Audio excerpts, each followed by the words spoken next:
Welcome to Results by Design, UX Insights for Business Leaders, the podcast that dives deep into the world of UX design, strategy, and insights. Tune in, take action, and design your way to success. Hi, I'm Craig. And I'm Michael, and we are your hosts for the Results by Design podcast. Hey, Greg, how are you doing today?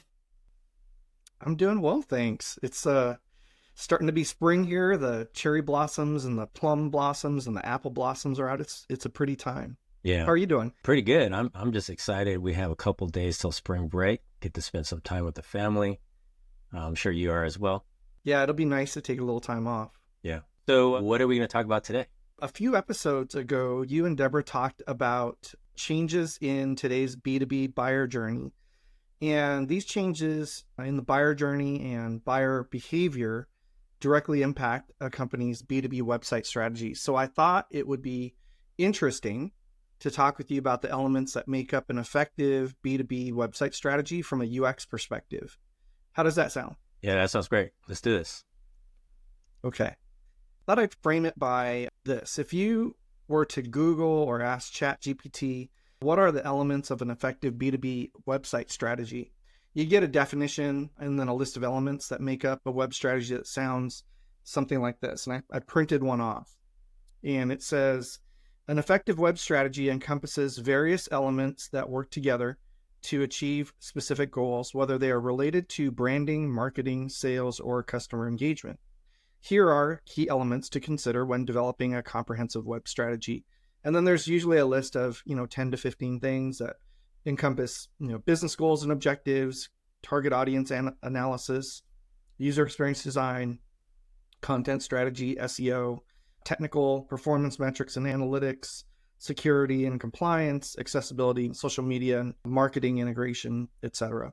And by addressing these components, a website strategy can create a strong foundation for a digital presence that effectively serves its intended audience, meets business objectives, and adapts to the evolving digital landscape.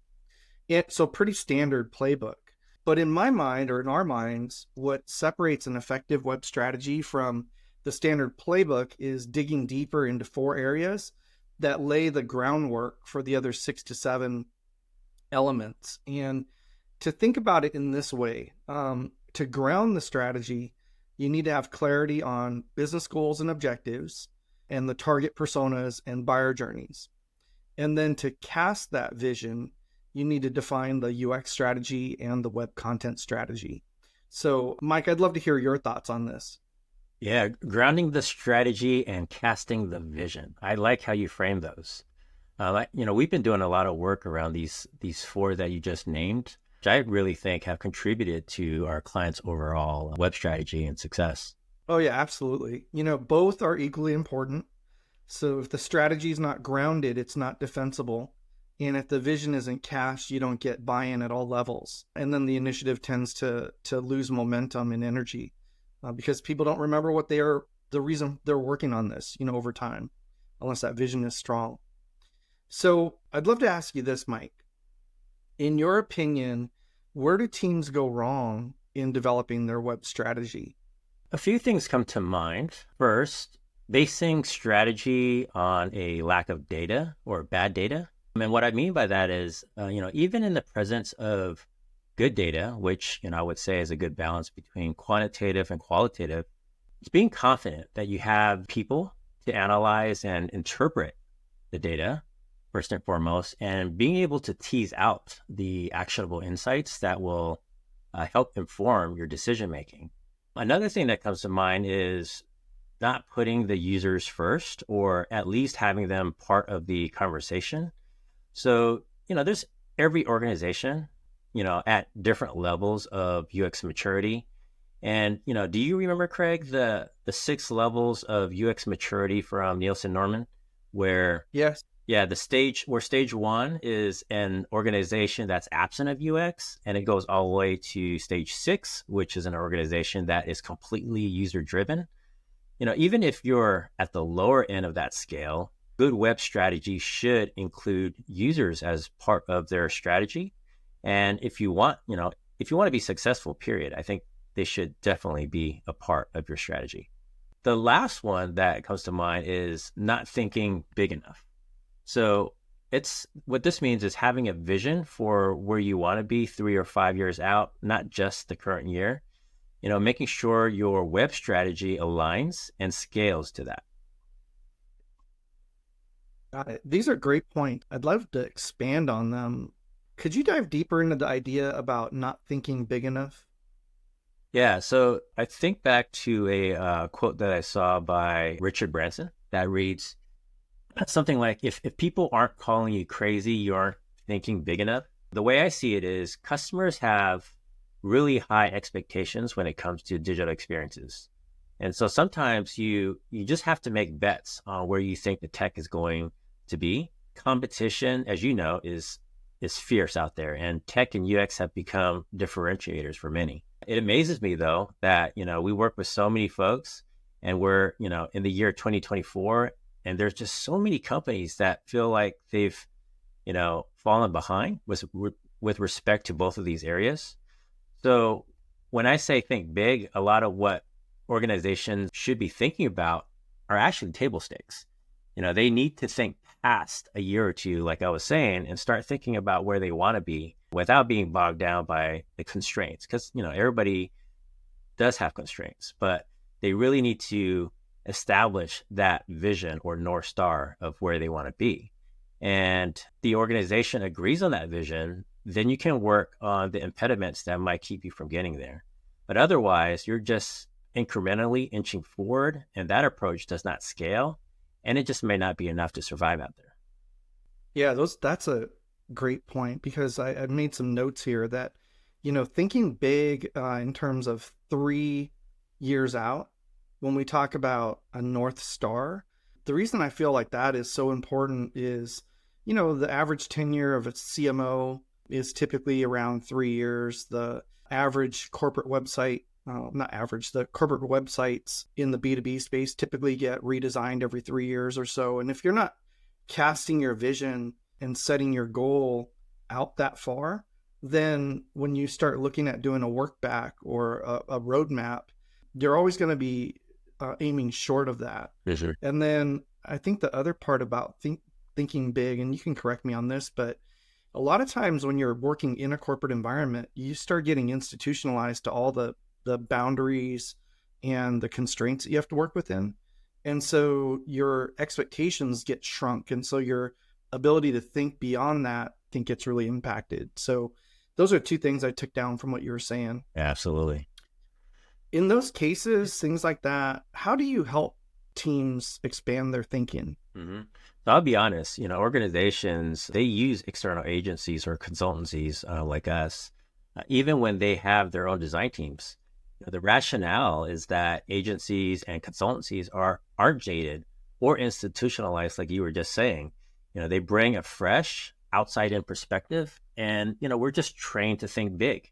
But ultimately, it's really a partnership between the client and the agency. The clients are the subject matter experts, while we provide the framework, the experience we have working with others, and, the methods to help tease out what we need. Do you agree with that? Yeah, I think there's 2 or 3 main points about using external resources. So we did a panel discussion with 4 leaders in the product and UX space. And all 4 of them, including yourself, when I asked the question, did you feel like you were able to have more impact when you were an external consultant or as an internal FTE?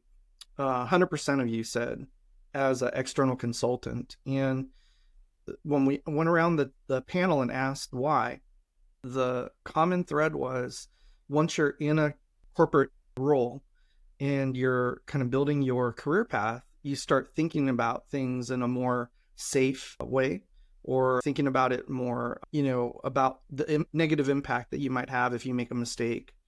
So having that consultant or agency come in where their measure of success is whether the project is successful or meets the outcomes that are measurable it's a lot different mindset. And then I think the outside in perspective allows for creativity and fresh perspective. Like you said, I think about it a lot where our own personal consumer experiences drive what we expect from any digital experience that we interact with, whether it's a enterprise tool, a website, a CRM, an app. And having that outside in perspective of working with end users in different industries or different surfaces and bringing that into a solution really helps to have people think outside the box. So I definitely agree with you on those. Yep. Good points. So you said two other mistakes teams can make when developing their web strategy are basing the strategy on bad data or lack of data, and then not speaking to end users or customers. I'd love for you to expand on these two as well. Yeah. So let's take the first one, unreliable or no data at all. So, how can you create a solid strategy with no evidence to back up your decision making? We've seen the full spectrum of how much data is collected by companies, but even companies who collect a bunch of data rightfully admit to us that they have no one to interpret what it means. Or in many cases, this critical data point or that one is unreliable. So look away, right? Don't make too much of it because of, maybe how it was set up by their IT or their developers. I know you've heard that, Craig, a lot, but even if you had good data and the resources to analyze it, there needs to be great collaboration between the data analysts and the website team or the product team and the UX team. So everyone is in alignment. Yeah, that makes a lot of sense. It's, there's so much data available and it's teasing out the actionable insight that you really want from it that I think is the art to the science. So then how do you help them find the right data and tease out the right insights to inform their strategy? The data folks need to focus their efforts on the questions that the data can help answer. So oftentimes when assessing a digital experience, UX designers or researchers will, often list out questions based on their observations. So for example, you're looking at a web page or landing page, and you're asking yourself, are users distracted by this particular module that seems to be just breaking the flow of the content on the page? Which when you click it, because there's a CTA attached to it, it takes them away from their primary action. So you might note a question of, is this why the conversion rate is so low? Or in another example, you'll want to know how many users are using the internal search on your website, and what are the keywords that they're using? Because is there any correlation maybe between this behavior and statistics, behind that and the low clicks that we're seeing in the primary navigation? Those are questions that, again, when you go through a website and you observe these things, you really need data to help answer these. It's these thoughtful questions that will help translate data into strategic decisions that can improve the overall user experience and help meet business objectives. Now, for the second part of your question, not speaking to the users or customers, I think it goes without saying that if you're not involving the key component to your business, which is your customers, you're setting yourself up for failure. Similar to what I was just talking about regarding data, customer needs, wants, demands, or desires, they're just more data points that you should be using to help inform your decision making. An organization should be regularly collecting these insights as they often change. And, this could be sending out surveys, conducting one-on-one interviews, maybe mining product reviews, or, any other feedback mechanisms that you have. But companies that have a customer-first approach have a proven track record of success. What would you say to that, Greg? Yeah, I totally agree with you on the customer or the companies that have customer first approach, seeing results and having success. And, it's interesting to me because when you think about a CX, a customer experience program, the three core elements to have are the voice of the customer, the personas, and the buyer journeys, but not just have them, but have them updated and fresh. And, a lot of times I think companies go through the process of, building the personas, building out the buyer journey, and then they have some sort of voice of the customer, whether it's NPS or some sort of a survey mechanism out there, but they're not connected. They're really not capturing information that's showing real sentiment. A lot of times I think you're incented to show positive sentiment, and in the end that breaks, the data is not correct. It's just not accurate. And the way I look at data, or the way we look at data, is the quantitative data will show the signals and trends, but the qualitative data, talking to people, will tell you the why of that human behavior. And understanding their mental model and what they're trying to accomplish and how they're looking at things at a deeper level is really how you tease out those insights. And so I think that what you said there is really spot on. As people are thinking about building out their strategy, looking at that playbook or their approach as a checklist of things to do, it's really learning more about, once you know what your goals and objectives are, really learning more about your target audience, or your personas, your prospects and buyers, and what it is that they're experiencing currently with your site, and then how to improve those things to then create a better outcome. So so I think you're spot on with all those things. Now that we've talked about, again, grounding your strategy with that evidence, and where people do run into challenges, where teams run into challenges, I'd love to talk about, UX strategy and web content strategy, and how are those two interrelated? Mhm.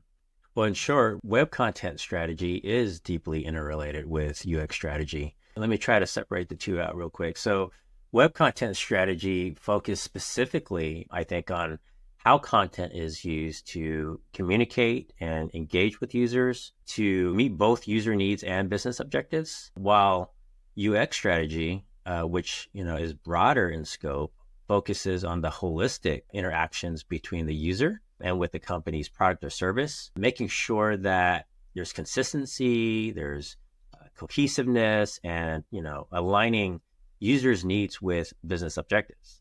So you can see where the overlap and distinctions are. So then, from your perspective, I'd love to hear how the work of creating the UX strategy and the web content strategy can build consensus for the web strategy. Yeah, so if we start at the beginning, when clients come to us, they typically have an outline for their web strategy, which they walk us through in those sales conversations. And in the web strategy portion of the decks, there's typically a gaping hole where UX and web content strategy goes. And that's the reason why they come to us. So it's through our process and our methodologies that we help them, quote unquote, build a case, if you will. Just like a lawyer collects evidence to build their case, we build our case by laying the groundwork for defining goals and objectives and collecting data around users and their behaviors. This evidence, or research and data-driven insights, is the objective reasoning that the UX and content strategy is based on. What do you think about that?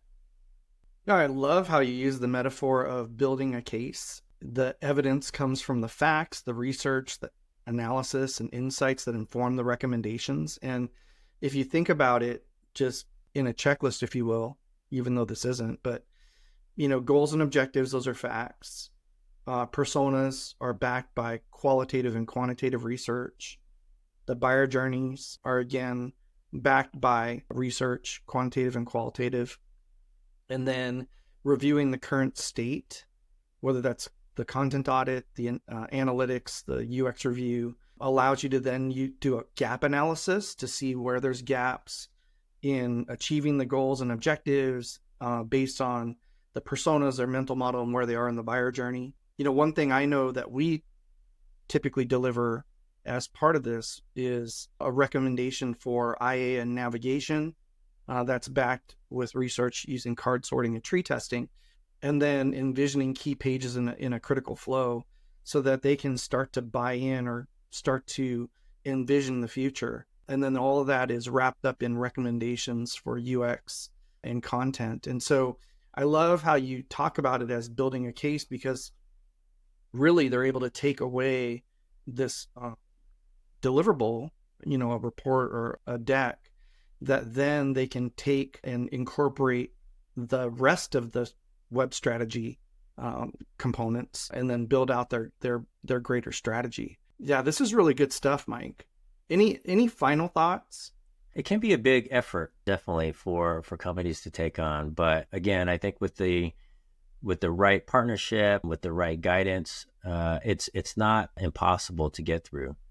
So, Mike, the process that you laid out and the areas of focus that you laid out in terms of getting to the UX and content, web content strategy, through that process, you're really able to start gaining alignment, right? Which is one of the biggest challenges with large enterprise or enterprise in general, because there's all this internal um, politics, if you will, between the product team, the marketing team, the portfolio team, the brand team, etc. And as you've gone through this numerous times, do you feel like a company could do this internally on their own, or is there value in having an expert come in and guide them, at least provide the framework, maybe lead the workshops, maybe build out the report of findings and the recommendations, and then pull in members from the internal team, the FTEs, to help fill in the gaps and then really teach them a new way of doing things? Yeah, that's a great question. I almost feel like you kind of answered your own question there, but I'm a little biased being on the side of the agency and consultancy. I feel like we play a huge role in helping clients achieve what they're looking for. This is not a small undertaking. There's a lot of work here for any organization to take in-house. But again, I do want to stress it is a partnership. But I think, to your point, the biggest value that organizations have when working with an outside agency or consultancy is being that neutral party, because there is a lot of internal red tape. There's a lot of politics. Different groups maybe having, different visions for what their product or service should be. And oftentimes it is the UX strategy, the content strategy, and all the groundwork that we put together in this package that you keep referring to, but it contains all of the evidence to help them make decisions, sound decisions, not just subjective ones. So I really do feel like there is a ton of value bringing an outsider in. And to your point, we can't do it alone. The companies we work with, they know their product, their service well. Having them augment our flow, and we augment their flow in order to achieve that vision is, I think, a requirement throughout. So that's my thoughts on that. That's great. Yeah, I agree. It's definitely a partnership where you're working side by side, and the client, the marketing leader, is really helping to orchestrate, working with the internal teams and the external consultant to really get to the end goal of creating a solid B2B web strategy that's going to help them achieve their business goals and objectives. So, Mike, that was solid guidance. I mean, I think I'm going to listen to this one over and over, because I'll learn a lot every time I listen to it. And I think marketing leaders, again, in my opinion, should leverage UX to help do the groundwork for building their web strategy, focusing on that, gaining clarity around the business goals and objectives, defining the target personas and buyer journeys, and then building out a UX strategy and web content strategy in partnership with your internal team. If you have any questions, feel free to reach out to us. You can find us on LinkedIn or go to our website at uptopcorp.com. And with that, we're going to wrap it up for today. Join us again next time as we explore innovative approaches to enhance your products and services, optimize your customer interactions, and ultimately drive success for your organization. Tune in, take action, and design your way to success. We'll see you next time. Thanks for tuning in to Results by Design. If you liked this episode, be sure to like, share, and subscribe to our YouTube channel. We are also playing on all your favorite audio streaming podcast platforms, so stay connected and join us for the next one. Results by Design is brought to you by UpTop. Our mission is to equip business leaders like you with the knowledge and tools needed to leverage UX methods and strategies to achieve tangible business outcomes and create lasting value. Whether you're a seasoned executive or just starting to explore the world of UX, Results by Design is your go-to resource for unlocking the potential of user experience to achieve remarkable results. Tune in, take action, and design your way to success.